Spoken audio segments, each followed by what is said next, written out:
guys, and welcome to Ancestral Recall. This is a web series examining the past sets of Magic the Gathering history and illustrating their relevance. You might find a few goodies for your EDH or casual decks in here.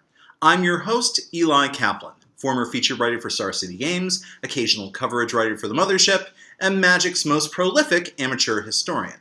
Today, we're going way back in the vaults to November 1994 with Fallen Empires. Fallen Empires is Magic's first tribal set and one of the most notorious sets of all time.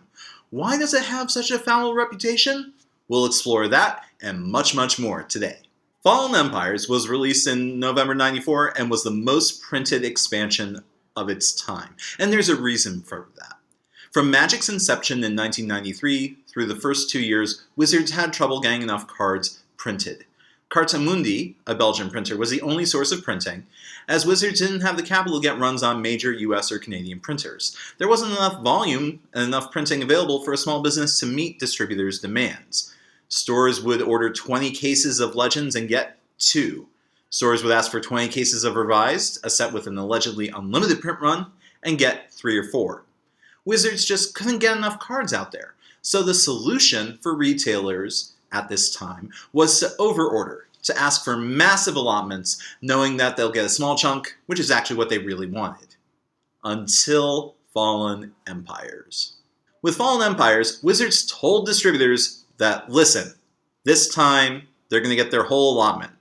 And none of the distributors believed it. They had heard it before. This little company wasn't expected to live up to their word when it came to providing cards. Providing great, fun gameplay? Yes. People trusted Wizards for that. But quantities were not their strong point. And, well, Wizards did deliver everything that they promised. Distributors and retailers were flooded with these red boxes. And people didn't want to buy Fallen Empire boosters because they were underpowered in relation to Legends or Unlimited or Revised. You could buy boosters of the set for 50 cents at some places, possibly the lowest boosters have ever gone.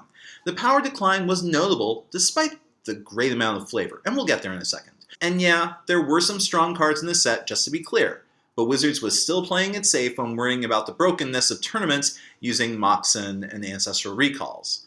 Yes, in 1994, a restricted list was in place in tournaments, but lots of decks ran lists with 10 or 15 restricted cards, and Wizards was very leery of printing anything else that would get restricted.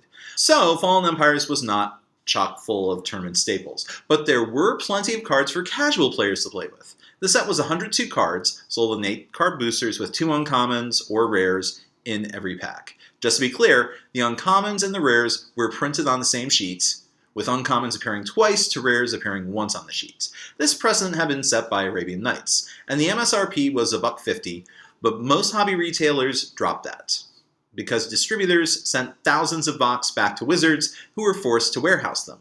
Fallen Empire's print run also took up resources that would have been used to print more Revised, the set that had the much more great utility for players, and Revised would be the set that continued to fuel the growth of the game.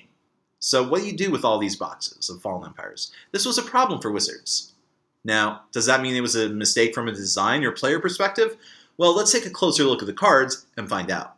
Story. The story focuses on the 5 civilizations of Sarpadia, a continent on Dominaria. With the explosion of the Golgothian Silex, Dominaria is rapidly cooling and the Ice Age is coming. During this time, each of the 5 civilizations, the dwarves, the humans, the merfolk, the elves, and the cult of the Ebon Hand, fell victim to rampaging humanoids and monsters. And we get to see both sides of each conflict. The very first civilization to fall was the Dwarven Kingdom, their tunnels overwhelmed by goblins and their sudden acquisition of explosives.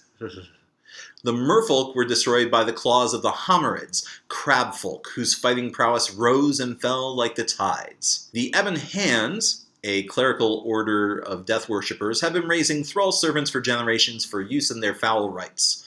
But their use became too prolific, and the thralls rose up and devoured their masters. The tribal, forest-dwelling elves fell victim to the spontaneous generation of thalids, fungus-like, mindless drones. Last to fall were the Icatians, a medieval human society of bankers, traders, and nobles who were first overthrown by the followers of Farrell, a zealous theocrat who decried wealth and the nobility. Once seizing power, his fundamentalist followers could not organize and fell prey to the rampaging orcish and goblin hordes. And so, Sarpadia fell into chaos and disarray, and for generations, Dominarian children would read tales of the region's tragic past, told by their parents not to be too proud or ambitious, lest they repeat the same mistakes.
The focus is on conflicts within each color. Not all of the conflicts or tribes had distinctive features, though.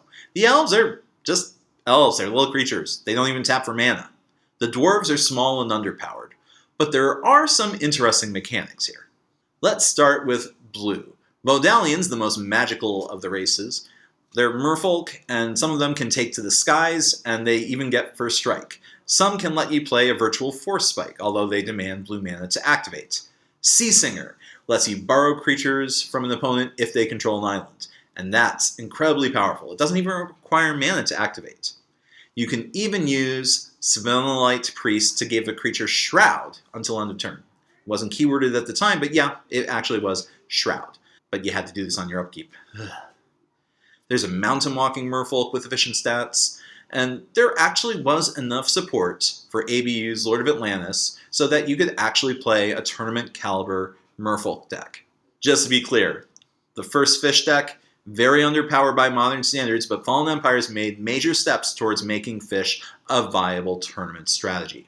Opposing the Vodalians are the Homerids. Homerids have a weird mix of activated abilities. The most famous is the common Homerid, who comes into play as a Grey Ogre. On the next turn, it's a 1-1. On the following turn, it's back to a 2-2. And on the next turn, it's a 3-3, and then it resets. The concept is that the Homerids gain and lose power with the tides, rising and falling and rising again, as if the process of time every day is reflected within the gameplay. Now, if Wizards had tried starting them on the rise instead of the fall, players might have been much more receptive towards this tribe. But alas, that was not to be. You could also get the same effect for all of your blue creatures with tidal influence. This tidal concept didn't continue, alas. Homerid Warrior and its gigantic cousin, the Deep Spawn, could gain Shroud. However, when they gain Shroud, they also happen to retreat into the seabed, tapping and not untapping on the following turn. Deep Spawn also had the additional drawback of milling its controller for 2 on their upkeep. You could also turn any blue creature into X, 1/1 blue tokens, with the enchantment Homerid Spawning Bed. But it says Homerid Spawning Bed, but it makes Camera tokens. Why Camerids? I can't say.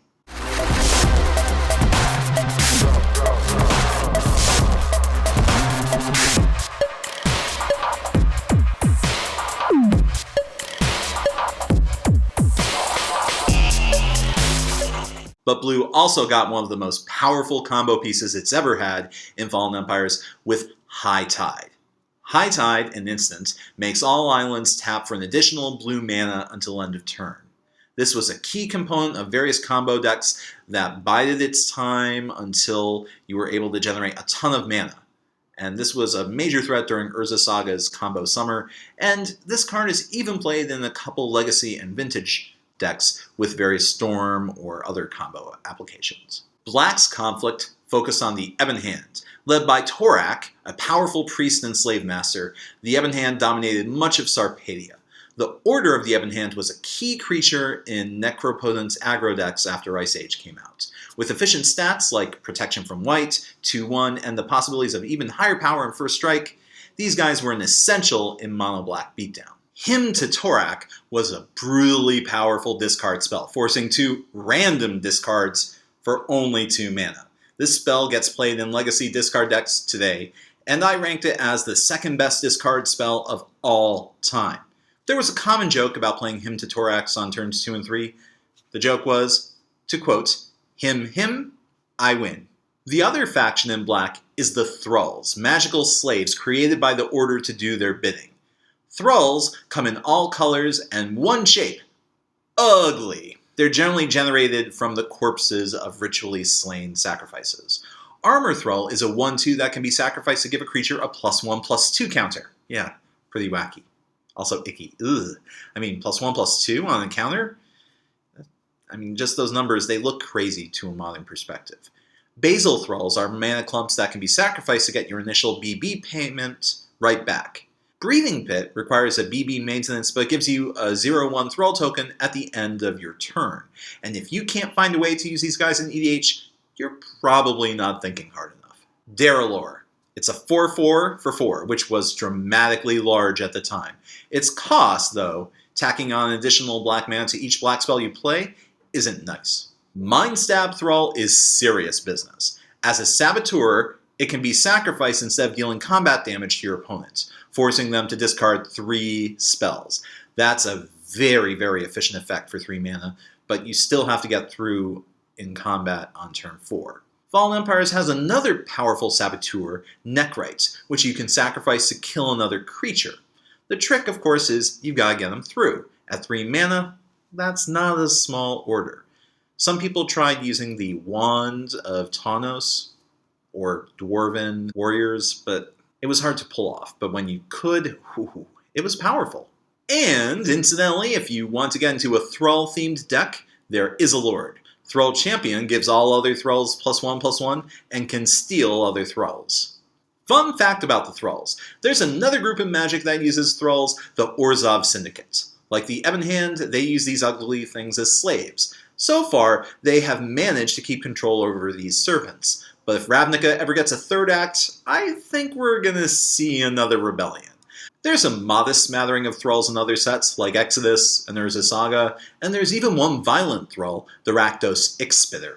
Red has a surprising amount of diversity. Goblins get Goblin Churgeon, which allows you to sacrifice goblins to generate other creatures. Sadly, the Churgeon, or Surgeon in modern pronunciation, can't attack. This word is a very old variant on Surgeon, by the way. I do like the pronunciation Churgeon, though. Goblin Flotilla gets Island Walk, but is rather incompetent when in combat, letting blockers get first strike unless you pay a red to keep them going. Goblin War Drums, well, here's a powerful effect. This requires opponents to block your attackers with 2 creatures, not 1. This was a surprisingly powerful combat effect that did get played a little bit in Constructed, and many other red spells and permanents to follow granted the same ability. If you are interested in making lots of Goblin tokens, there are many fantastic options out there in Magic. Krenko, Mob Boss, comes to mind. Well, the original Goblin token maker, Goblin Warrens, lets you turn 3 mana and 2 goblins into 3 goblins. Now, the initial cost is steep, but hey, it's flavorful, and it can be used in the middle of combat to recycle blocked or blocking greenskins. If you're interested in casual fun Goblin decks, yeah, this might actually be playable. But the most fascinating Goblin card in Fallen Empires is Goblin Grenade. 5 direct damage for 1 mana? All you need to do is throw a Goblin into the mix. Goblin Grenades also have hilarious flavor text. I don't suppose we could teach them to throw the accursed things? Now, I also like M12's version. Don't underestimate the aerodynamic qualities of the Common Goblin. Ironclaw Orcs from ABU get some callbacks in this set. Brass Claw Orcs tack on 1 more power for 1 more mana. Orcish Captain can pump fellow orcs sometimes. Orcish Spy lets you peek at the top 3 cards of a player's library, although you're not allowed to reorder them. And you can sacrifice orcs repeatedly to destroy all planes with Raiding Party. Kinda? Let's face it, these orcs, they're not reliable. One creature that did get some tournament play was the Org. Call in the Org and the Raging Goblin. What? The Goblin's out sick? Well, we'll have to proceed without him. Send in Bob from accounting.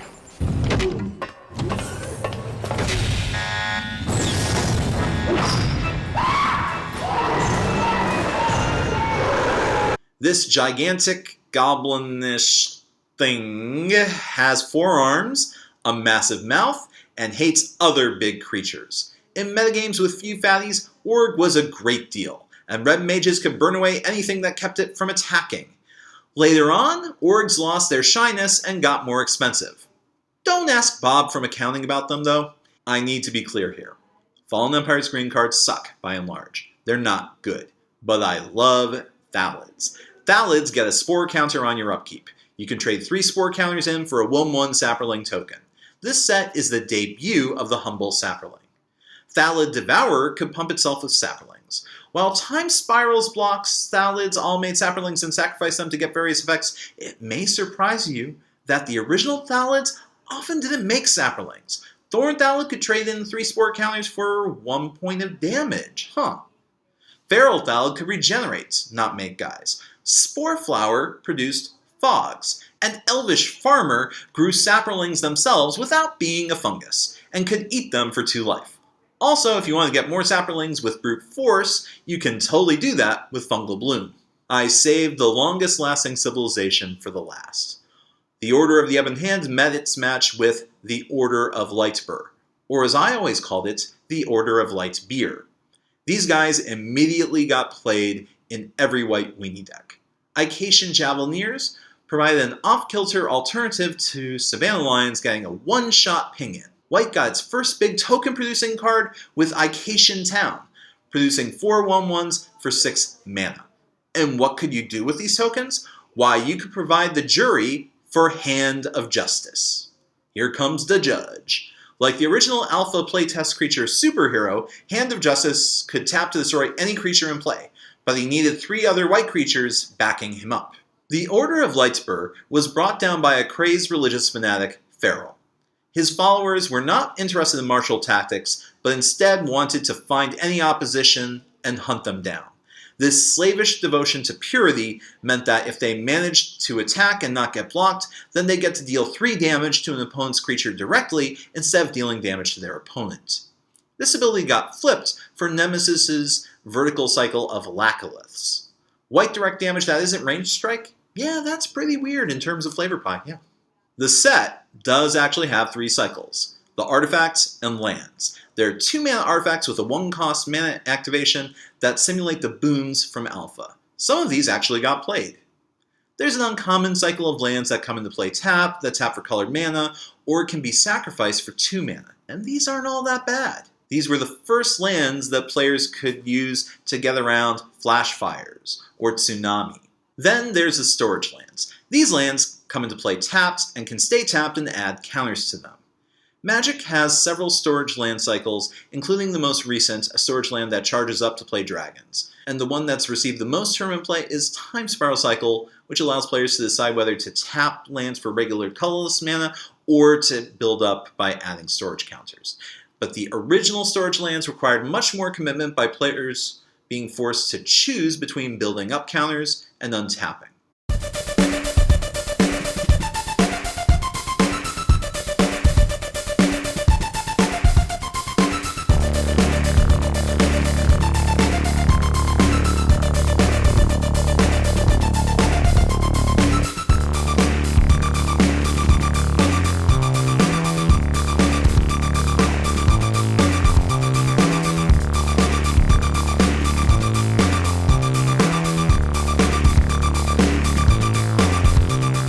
Okay, out of sheer perversity, let's look at the top 5 most expensive cards from Fallen Empires.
Yeah, we're talking about a set where the most expensive card is a common. Go Fallen Empires. Given that it's an 8 card booster, you can't even properly draft it. I have to say, Fallen Empires is a mixed bag. The set has tons and tons of nearly unplayable commons, 2 really powerful cards, and a bunch of themes that didn't take off in tournaments. But Fallen Empires was the first set to really focus on counters going on creatures. There was a Duelist magazine printed soon after its release that had a sheet of chits and counters, and people really enjoyed that. While homerids were wildly unpopular according to the Godbook surveys, there were some important ideas in the set. We had lots of cards that made tokens. We had a cool new tribe, Thalids. We got enough Merfolk to make that deck viable. Let's face it, Fallen Empires had a cool theme, nice flavor, and didn't get played much, and you can't draft it. That makes it exactly like the Dark. But the Dark didn't have the association of a big financial flop tacked onto it. And since I've never been a Magic retailer, I didn't lose anything from Fallen Empires existing. Yes, Fallen was printed at a time when Wizards was afraid of printing anything overpowered, which is why there's almost nothing powerful about it. But the financial value of the set is the thing that most people remember about it the most. And hey, some set had to be the set which was printed to the demand for the first time, and that set just happened to be Fallen Empires. It's a case of bad luck and conservative power level positioning combining to overshadow all the good stuff. So that's why I'm giving Fallen Empires a 4 out of 10, which is below average, but it's got some merit. There's a good amount of fun in there, but you've got a lot of garbage to sort through to try to get at it. And it's cheap to get, so you might as well give Fallen Empires a try. And that's our show for this week, folks. I hope you learned something useful. If you enjoyed this show, hammer on that like button, subscribe, and tell your friends about the channel. And check out some of my older episodes. Next time, we're starting our look at Champions of Kamigawa, one of the most controversial sets of Magic's history. Wizards has called this block problematic, narrow, but what kind of rubric are they using? We'll take a much deeper look at this set. Thanks for watching. This is Eli Kaplan for Ancestral Recall, signing off. Good games, and good luck.